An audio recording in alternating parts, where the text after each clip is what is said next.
Well, we historically come out of the Asian American church.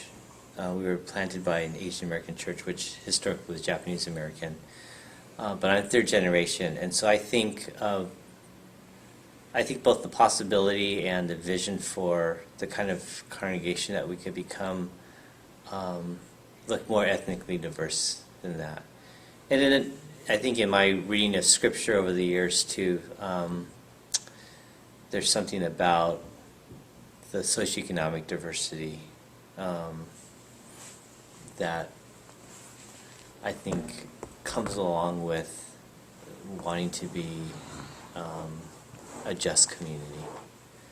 So I think that the vision was always there from the beginning, but it's much different than the reality of it.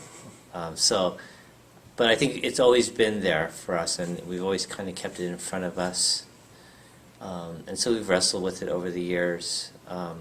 I think when we moved to Fullerton, to the center of Fullerton, and we weren't just a church that attracted commuters, but began to truly be present in the city, and people began to walk from the neighborhoods around the church. We became more ethnically diverse, and because there's the train station just 2 blocks over, and there's several transitional shelters, we began to see an influx of homeless as well. And so a lot of the assumptions that we could get away with early on, and me in particular, I think we found that challenging. So one of the things we prided ourselves with, as many Asian churches do, I think, is the whole idea of, particularly on a Sunday, for instance, we gather, and church is not the building but the people, and so really what happens after our formal worship service is very much part of what it means to be a community, which always involves food.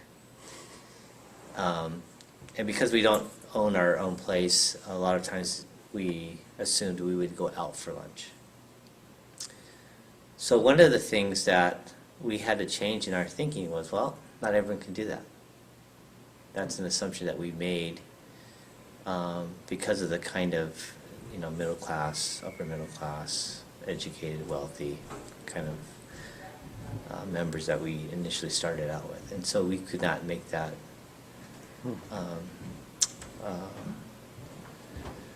assumption anymore. I also think that because we became more of a local city church, that a lot of our meals now are in homes. They're people's houses, There's something to be said about supporting and getting to know the businesses in the area. We still do that. But I think being invited into each other's homes and breaking bread together